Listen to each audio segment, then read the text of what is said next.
Assalamualaikum warahmatullahi wabarakatuh.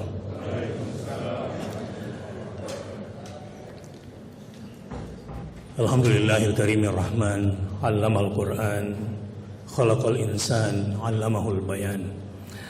Asyhadu an la ilaha illallah wa asyhadu anna Muhammadar Rasulullah. Allahumma fashalli wa sallim wa barik ala nabiyyina wa habibina wa syafi'ina wa qa'idina wa maulana Muhammadin sallallahu alaihi wasallam wa ala alihi wa sahbihi wa sallim. Subhanaka la ilma lana illa ma 'allamtana innaka antal alimul hakim.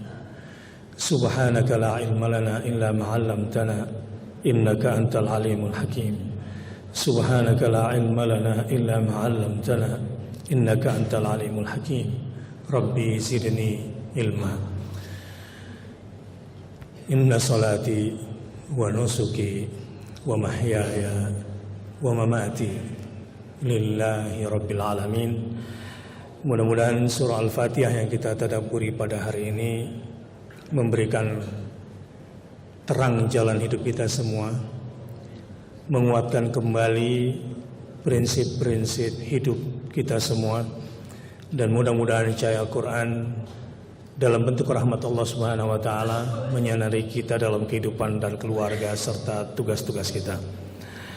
Surah Al-Fatihah yang artinya pembukaan. Al-Qurtubi atau Imam Qurtubi memberikan riwayat-riwayat lain tentang nama lain dari surah Al-Fatihah. Di antaranya Al-Kafi, juga ada di antaranya Asy-Syafi yang sempurna, yang juga merupakan Al-Wafi yang menyeluruh, dan juga Asy-Syafi yang juga bisa memberikan dampak kesembuhan atau obat. Surah Al-Fatihah yang dimulai dari basmalah. Jadi basmalah di dalam Al-Quran itu cuma 2 ayat di 2 tempat saja. Satu, Al-Basmalah sebagai bagian dari surat itu ada di surah Al-Fatihah dan ada di surah An-Naml, surat yang ditulis oleh Nabi Sulaiman. Innahu min Sulaimana wa innahu bismillahirrahmanirrahim. Alla ta'lu alayya. Begitu seterusnya. Innahu min Sulaimana wa innahu bismillahirrahmanirrahim. Jadi seluruh ayat atau kata basmalah di dalam Al-Quran yang merupakan bagian dari ayat hanya di surah Al-Fatihah dan di surah sebutan lain dari Al-Fatihah adalah As-Saba' Al-Mathani, 7 ayat yang berulang-ulang. Para ulama menafsirkannya, yang pertama, apa yang dimaksud dengan 7 ayat berulang-ulang adalah 7 ayat ini yang dibaca berulang-ulang setiap hari minimal 17 kali di dalam salat. Tentu ada rahasia Allah kenapa ayat ini harus diulang 17 kali setiap hari. Dan ada yang mengatakan As-Saba' Al-Mathani, 7 ayat yang berulang ini adalah karena di 7 ayat ini Allah diulang-ulang dipuji. Kalau boleh sedikit saya jelaskan di mana bentuk pujian terhadap Allah di 7 ayat ini. Saudara-saudara, kemarin saya dengarkan sekilas El Matiana, apa sih mantra yang diajarkan sama A.A. Gatot? Kok sampai orang-orang ini semua kayaknya kena sihir dan kesirep? Mantra apa yang dia bacakan, dan itu harus dibaca 5.000 kali sehari. Ternyata enggak jelas juga mantranya. Ha, mim, summa ain wasinin, gitu bacanya. Jadi ada hamim, kemudian ainin, itu huruf ain, summa sinin, ada huruf sin, wa qafiha, gitu, dan huruf qafnya jibalu zalzala, gitu. Itu mantra yang dibaca, yang diajarkan oleh Gatot ini kepada semua penghuni padepokannya itu. dan semua menyumbang kepada dia karena sedang membangun kerajaan jinnya itu. Itu bacanya sampai 5.000 kali. Saya ingin lanjut dulu. Kalau Allah Subhanahu wa taala memerintahkan kita membaca 7 ayat ini berulang-ulang karena memang saking dahsyatnya. Dan tidak ada kekuatan mantra manapun dan pasti robek di hadapan kekuatan surah Al-Fatihah ketika kita membacanya, tentu dengan pemahaman dan keyakinan yang mendalam. Dan lebih dari itu, ini adalah yang disebut dengan Shiratal Mustaqim. Kalau ingin hidup ini lurus, saya sendiri ketika berdiri di sini dan naik ke mimbar ini takut sekali sebetulnya. Sebab lebih bahaya ilmu yang saya ajarkan ini ketimbang granat atau bom yang dilemparkan kepada orang sampai mati. Sebab orang kena granat, kena bom bisa saja matinya dalam keadaan husnul khatimah dan bisa masuk surga. Tetapi ilmu Allah yang saya ajarkan ini kalau salah bisa menyesatkan manusia dan memasukkan mereka ke dalam neraka. Nauzubillah min dzalik. Terus terang agak berat, tetapi bismillahirrahmanirrahim, mudah-mudahan kita semua yang ada di sini mendapatkan taufiknya Allah Subhanahu wa taala. Apa itu taufik? Antara ilmu dan kehendak Allah itu pula yang menjadi keinginan dan ilmu kita sehingga ketemu. Waffaqa yuwaffiqu taufiqan. Bertemulah antara ilmunya Allah dengan ilmu yang diajarkan kepada kita, dan bertemulah antara kehendak Allah dan itu pula yang menjadi keinginan kita. Ini orang yang sukses sesungguhnya, orang yang mendapatkan taufiknya. Dan orang yang paling beruntung itu, orang yang mendapatkan taufiknya itu adalah orang yang difahamkan kepadanya Al-Quranul Karim. Nah, baik, pada hari ini kita akan mempelajari surah Al-Fatihah. Para mufassir berkata, dan banyak mufassir berkata demikian, seluruh isi Al-Quran, seluruh isi kitab suci di muka bumi ini. Jadi misalnya, kalau Anda ingin mempelajari ilmu terbaik orang masa lalu dan ilmu terbaik para nabi dan rasul masa lalu, maka mulai dari suhuf yang diturunkan kepada Adam, kepada Nuh, kepada Ibrahim, ini 3 nama ini saya sebutkan sebab inilah pilar-pilar peradaban muka bumi. Kepada Adam adalah bapak biologis manusia pertama, Nuh adalah rasul pertama. Rasul pertama setelah terjadinya kemusyrikan adalah Nuh alaihissalam, dan kebejatan manusia yang mewabah begitu luar biasa jahatnya, sehingga Allah berkenan menurunkan nabinya Ibrahim alaihissalam adalah bapak manusia kedua. Tetapi Ibrahim sudah merupakan bapak ideologi. Pasca Nuh alaihissalam ada unsur bapak biologisnya sekaligus bapak ideologis, tapi tidak terjadi penghancuran manusia seperti masa Nuh di masa Ibrahim alaihissalam, sehingga dia adalah bapak ideologi manusia. Keturunannya semua atau induk semua para nabi dan rasul itu berkiblat kepada Ibrahim. Nah, sejak zaman Adam sampai kepada Muhammad SAW, seluruh ilmu terbaik, kalimat-kalimat terbaik di muka bumi ini sudah dirangkum dalam semua kitab suci. Dan semua kitab suci itu sudah dirangkum summary-nya, ringkasannya di dalam Al-Quran ini. Sehingga kita tidak perlu lagi membaca Taurat, Zabur, Injil, karena seluruh isinya sudah dirangkum oleh Al-Quranul Karim. Dan seluruh isi Al-Quran itu sudah dirangkum oleh seluruh surat-surat pendek di dalam Al-Quran. Dan seluruh surat-surat pendek Al-Quran itu sudah dirangkum oleh Al-Fatihah yang 7 ayat ini. Maka luar biasanya isi Al-Fatihah ini sebetulnya. Dan secara ringkas dari saya yang bodoh ini, saya akan menjelaskan ada 3 bagian penting di surah Al-Fatihah ini yang berjumlah 7 ayat ini. Bagian pertama isinya pujian. Bagian kedua isinya adalah penyerahan diri secara total kepada Allah Subhanahu wa taala. Dan yang ketiga isinya adalah permintaan yang paling hebat. Jadi semua yang berada di surah Al-Fatih ini, karena intisari seluruh Al-Quran berarti ekstrak semua isi Al-Quran. Ekstrak pujian terhadap Allah seperti apa, ekstrak penyerahan diri kepada Allah seperti apa, dan ekstrak permintaan kepada Allah itu seperti apa. Yang pertama, pujian terhadap Allah Subhanahu wa Ta'ala ada pada 4 ayat pertama. Bismillahirrahmanirrahim. Alhamdulillahi Rabbil Alamin. Ar-Rahmanir-Rahim. Maliki Yaumiddin. Disinilah 4 pujian pertama, dan itu merupakan ekstrak dari semua pujian kepada Allah Subhanahu wa Ta'ala. Dan bagi siapa saja yang ingin mendapatkan kedekatan dan mendapatkan cipratan Allah yang maha terpuji itu, maka perhatikan 4 ayat yang pertama ini.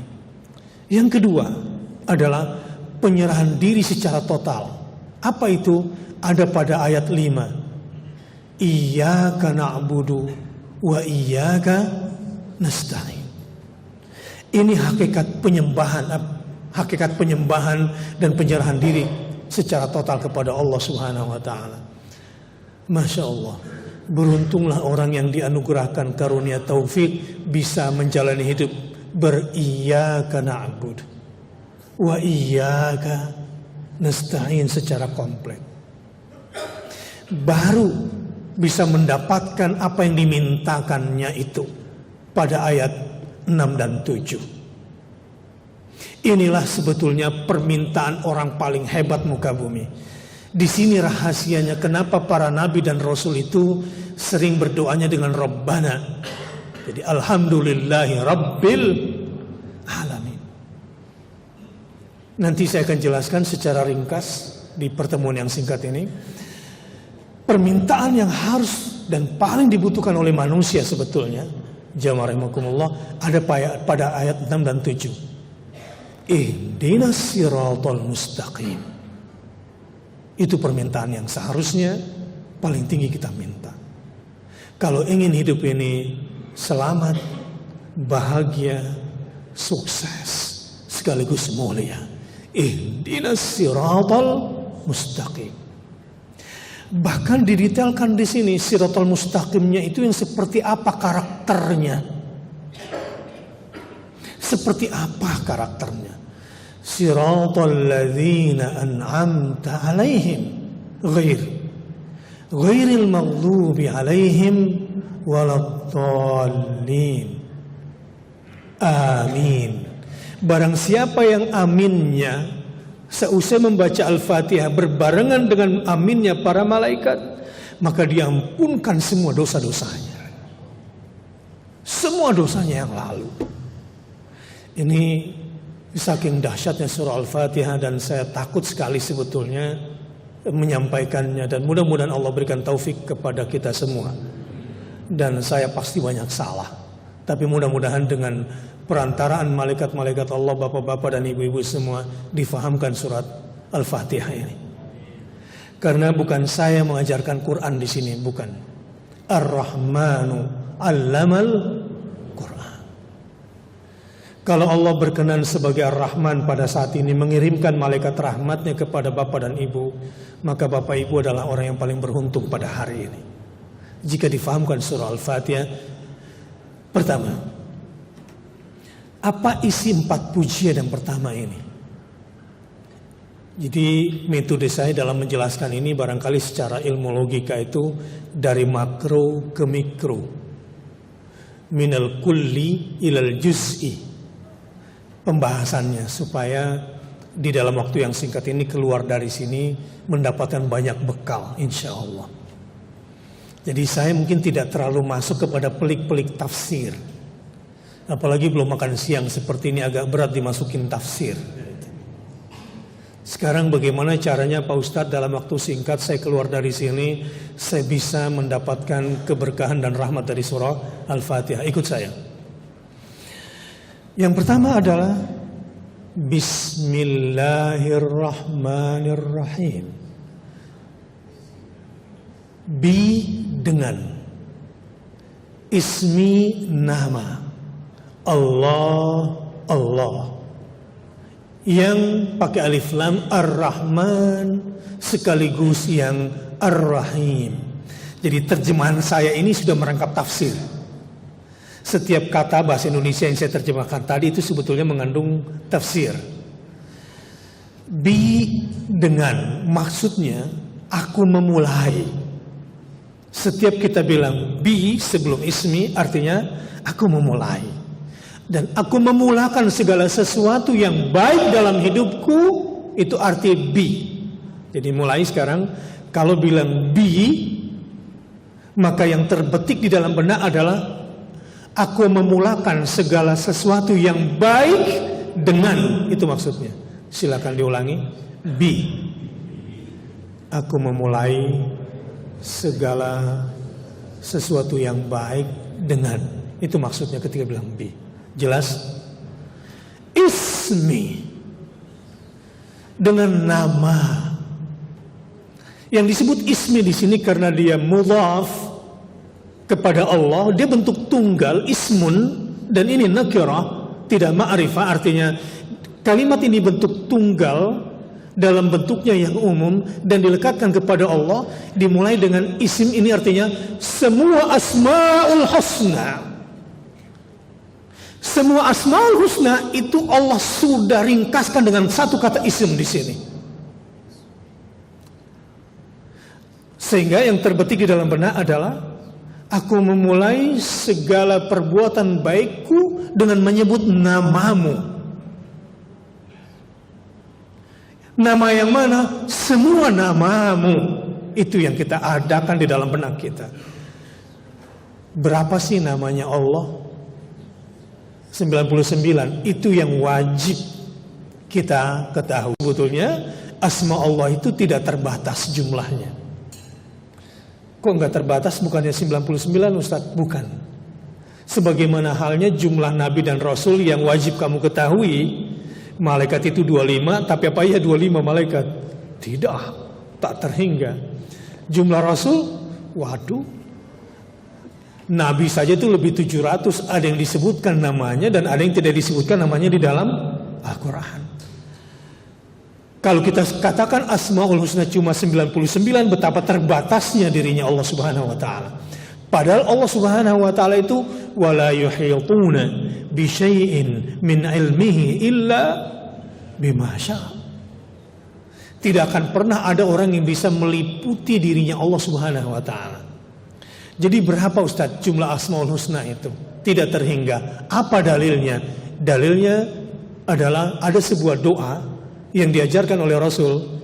Siapa saja dalam kondisi kesedihan seberat apapun, dalam tekanan hidup seberat apapun, kalau dia baca doa ini, Rasul bilang dalam hadis yang sahih, maka akan diganti kesedihannya, diganti dukanya dengan bahagia dengan cepat. Doanya bunyi begini. Allahumma inni abduka ibnu abdika ibnu amatika nasiyati biyadika madin fiyya hukmuka adlun fiyya qada'uka as'aluka bikulli ismin huwa laka sammaita bihi nafsaka aw anzaltahu fi kitabika aw 'allamtahu ahadan min khalqika aw ista'tharta bihi fi ilmi al-ghaibi 'indaka an taj'ala al-Qur'ana rabi'a qalbi wa nura sadri wa jalaa'a hazani wa dhahaba hammi. Kalau ada yang mau menghafal doa ini, silakan diaktifkan memonya. Saya akan bacakan kalau mau dihafal dan dibaca di rumah. Ini doa barang siapa yang dalam kondisi tekanan mental seberat apapun, tekanan hidup seberat apapun, kalau dia baca doa ini, tapi dia fahami isinya, insya Allah akan diganti dengan cepat, dengan kebahagiaan. Baik yang sudah aktifkan memonya, setelah saya baca bismillah, langsung record. Doanya begini. Doa menghapus kesedihan dan duka secara cepat dan diganti dengan bahagia. Bismillahirrahmanirrahim. Allahumma inni abduka ibnu abdika ibnu amatika nasiyati biyadika madin fiyya hukmuka adlun fiyya qada'uka as'aluka bikulli ismin huwa laka sammaita bihi nafsaka aw anzaltahu fi kitabika aw 'allamtahu ahadan min khalqika aw ista'tharta bihi fi 'ilmi al-ghaibi 'indaka an taj'ala al-Qur'an rabi'a qalbi wa nura sadri wa jalaa'a huzni wa dhahaba hammi wa ghammi walhamdulillahi rabbil alamin. Artinya, ya Allah, aku ini cuma hamba-Mu. Ayahku lelaki itu juga cuma hamba-Mu. Ibuku perempuan itu juga cuma hamba-Mu. Ya Allah, apapun yang menimpaku, ini adalah hukum-Mu yang telah berjalan sebelum aku ada. Apapun yang menimpaku, ini adalah bentuk keadilan-Mu yang teradil untukku. Karenanya ya Allah, aku bermohon kepadamu lewat nama-Mu yang Kau sendiri memiliki nama itu, dan Kau sendiri yang menamakan dirimu dengan nama itu. Dan aku juga bermohon kepadamu lewat nama-Mu yang Kau turunkan di dalam Al-Quran-Mu. Aku juga bermohon kepadamu dengan perantaraan nama-Mu yang Kau ajarkan kepada hamba-hamba yang Kau kehendaki. Aku juga bermohon kepadamu dengan nama-Mu yang masih Kau rahasiakan di dalam ilmu gaib-Mu. Jadikanlah Al-Quran penyubur iman yang ada di dalam dadaku. Jadikanlah Al-Quran sebagai penerang cahaya di setiap sudut rongga dadaku. Dan jadikanlah Al-Quran sebagai penghapus kesedihanku dan penghilang semua doa, semua dukaku. Walhamdulillahi rabbil alamin. Itu isi doa itu. Begitu dalam. Di isi doa itu ada 3 komponen besar. 1, kalau kena musibah apapun, serahkan diri secara total bahwa peristiwa ini adalah hukumnya yang sudah ada sebelum kita ada, dan musibah itu adalah bentuk keadilan yang teradil untuk kita. Itu penggalan pertama. Kalau sudah seperti itu akan ringan, seringan-ringannya diri ini. Yang kedua, dari doa itu ada perantaraan, ada media bagi siapa saja yang ingin hidupnya tentram dan mendapatkan jalan yang tepat, mendapatkan pertolongan dari Allah adalah lewat namanya. Nah, di sini sekarang coba saya mau terjemahkan ulang bahasanya. Menurut Bapak dan Ibu sekalian, ada berapa jumlah Asmaul Husna? Ada berapa jumlah Asmaul Husna? Saya terjemahkan dari doa ini. Nanti setelah itu jelaskan kepada saya ada berapa. Ya Allah, aku bermohon kepadamu lewat nama-Mu, dan nama itu adalah milik-Mu, dan Kau sendiri yang menamakan dirimu dengan nama itu. Artinya, nggak boleh menyebut nama Allah bukan dengan namanya. Misalnya, saya sih terserah yang di atas aja.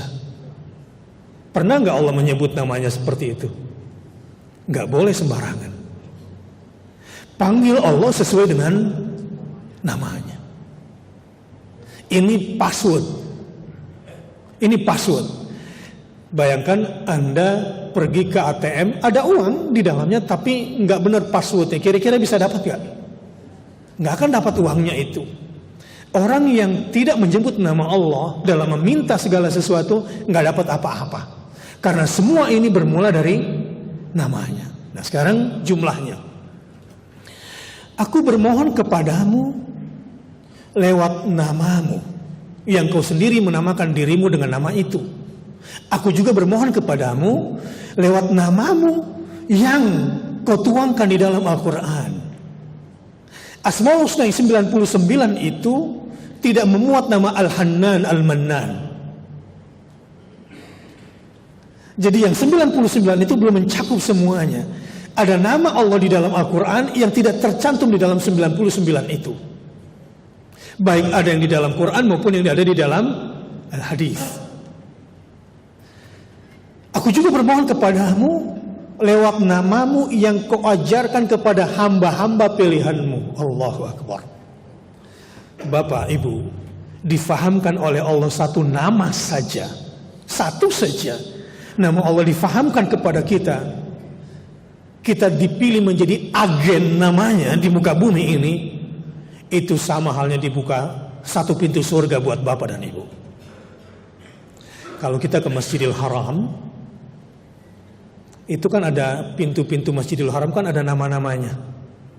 Pertanyaan saya, pintu surga itu apa namanya? Asmaul Husna. Jadi nama pintu surga itu adalah asma Allah nanti itu. Baik. Aku juga bermohon kepadamu lewat namamu yang masih kau rahasiakan di dalam ilmu gaibmu. Pertanyaannya, ada berapa Asmaul Husna? Tak terhingga jumlahnya. Tapi orang yang beruntung di ruangan ini adalah difahamkan saja kepada kita siapa itu Allah, siapa itu Rabbul Alamin, siapa itu Ar-Rahman, siapa itu Ar-Rahim, siapa itu Al-Malik, Malik Yaumiddin. Anda tidak akan pernah ditembus oleh kekuatan apapun di muka bumi ini. Karena Bismillahilladzi la yadurru ma'asmihi syai'un fil ardi wala fis sama'i wa huwas sami'ul alim.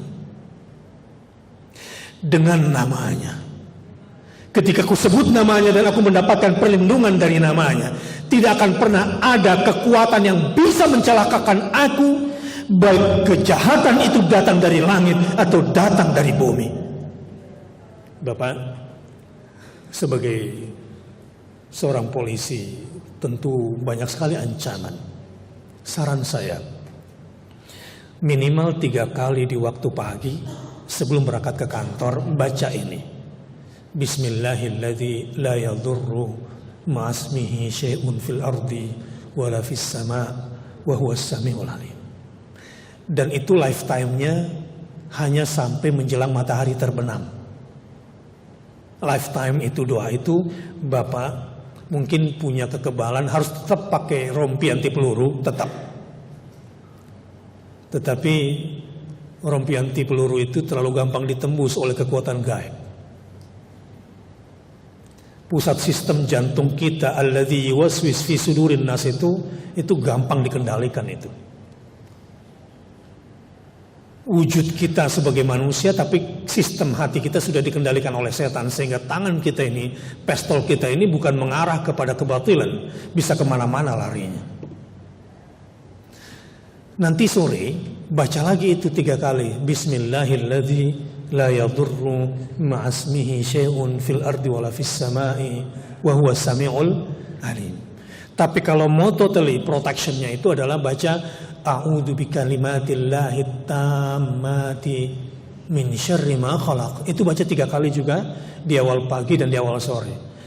Nah, kenapa ada apa dengan doa-doa itu tadi? Karena ada ism dan ada kalimat.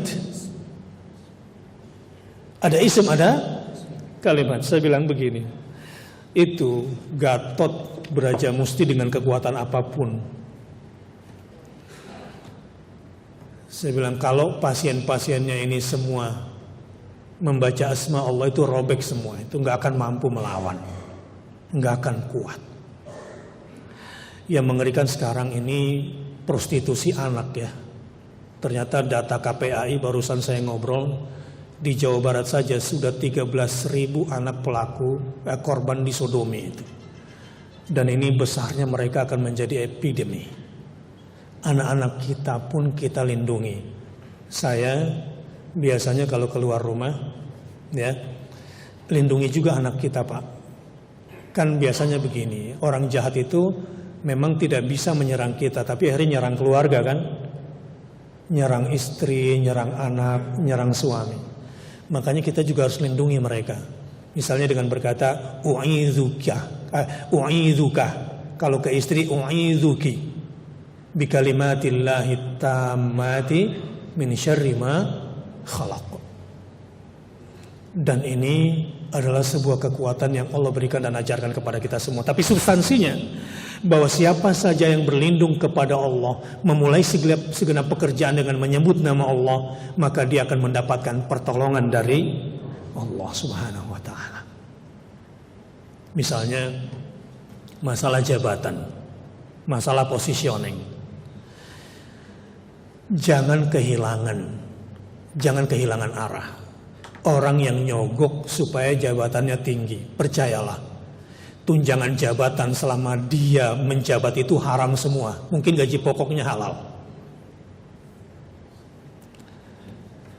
Ingin jadi perwira, kemudian nyogok, kemudian dapat gaji lebih tinggi. Mungkin semua tunjangan jabatannya itu karena hasil yang haram, itu bisa saja haram semua penghasilan. Tetapi saran saya, kalau memang Anda berhak pada posisi jabatan itu, tetapi Anda merasa terzalimi, baca ini. Jadi bukan untuk naik pangkat dan Anda terzalimi dan Anda berhak untuk mendapatkan itu, baca ini. Qulillahumma malikal mulk tu'til mulka man tasha wa tanzi'ul mulka mimman tasha wa tu'izzu man tasha wa tudhillu man tasha biyadikal khair innaka ala kulli syai'in qadir tulijul laila fin nahari wa tulijun nahara fil lail wa tukhrijul hayya minal mayyit wa tukhrijul mayyita minal hayyi wa tarzuqu man tasha'u bighairi. Itu surah Al-Imran ayat 26-27. Tahu nggak isinya apa? Isinya itu kita semua, Bapak dan Ibu, sedang memohon pertolongan dari asma Allah. Satu nama Allah di situ. Malikal. Siapa itu Malikal Mulk? Penguasanya, semua penguasa berikut semua kekuasaannya. Siapa itu Malikal Mulk? Rajanya, semua raja berikut semua kerajaannya. Jadi orang yang menyebut nama Allah, Qulillahumma malikal mulk, katakanlah, wahai raja, semua raja berikut semua kerajaannya, wahai penguasa, semua penguasa berikut semua kekuasaannya. Engkaulah yang memberikan kekuasaan terhadap orang yang kau kehendaki, engkau juga yang akan mencabut paksa gitu. Wa tanzi' wa naza'. Naza' itu adalah, kalau dalam kematian ada suasana naza' namanya. Suasana naza' itu adalah semakin orang menolak dicabut nyawanya, biasanya semakin sakit. Maka matinya pun gitu. Semakin sakit, itu suasana naza'. Naza' itu adalah ketika orang menolak untuk dicabut nyawanya. Itu suasana naza'. Saat sakaratul maut. Kekuasaan pun demikian. Orang pada posisi tertentu dan dia sadar ini waktunya pensiun, banyak yang kena post power syndrome. Kenapa? Ya karena dinazak oleh Allah dari kekuasaannya dan saat hatinya tidak bisa menerima, dan ternyata jabatannya selama ini menjadi bencana bagi dia. Jadi jalani saja dengan halal, dengan profesional, dengan jujur, dengan amanah, mohon dengan namanya saja. Qulillahumma malikal mulk. Percayalah, dia yang memberikan kekuasaan, dia juga bisa mencabut paksa dari yang dia kehendaki. Dan ingat, Ustadz, kok ada dia bisa lebih cepat dari saya padahal dia junior saya, dan sebetulnya kelakuannya nggak benar, dan dia sebetulnya begini dan begitu. Ingat, Allah itu huwal muqaddim huwal muakhir. Allah yang maha mempercepat, mengedepankan, Allah juga yang maha memperlambat. Artinya ketika dia mempercepat dirinya di luar aturannya, Allah bisa tarik dia lebih jauh lagi ke belakang nanti. Jadi betapa nikmatnya orang yang berjalan pada relnya dan selalu bermohon kepada asma Allah Subhanahu wa ta'ala.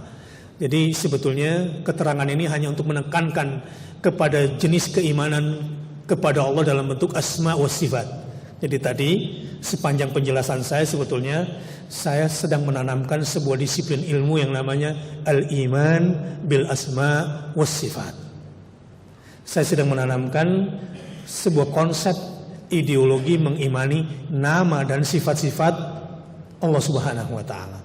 Seperti apa sifat Allah dalam kekuasaannya? Tulijul laila fin nahar wa tulijun nahara fil lail. Allah bisa memaksa malam menjadi siang dan bisa memaksa siang menjadi malam. Dari gelap segelap-gelapnya menjadi terang seterang-terangnya, dari terang seterang-terangnya menjadi gelap segelap-gelapnya. Tapi Allah juga bisa mengeluarkan yang hidup dari yang mati dan mengeluarkan yang mati dari yang hidup. Ini maknanya juga luas. Maka bersyukurlah mereka-mereka yang mengimani asma dan sifatnya Allah Subhanahu wa taala.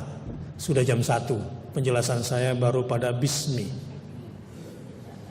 Belum Allah. Kita lanjutkan bulan yang akan datang insyaallah. Karena jatah saya cuma sekali sebulan di minggu kedua. Saya Bakhtiar Nasir, mohon maaf. Semoga Allah lindungi ilmu kita dari kesesatan. Dan mudah-mudahan apa yang kita dapatkan pada hari ini mendapatkan rahmat dan taufik dari Allah Subhanahu wa taala. Aqulu qouli hadza wa astaghfirullah li wa lakum. Mudah-mudahan yang sedikit ini bukanlah sedikit. Mana mungkin dianggap sedikit kalau sudah berkaitan dengan ilmunya Allah Subhanahu wa taala. Wassalamualaikum warahmatullahi wabarakatuh.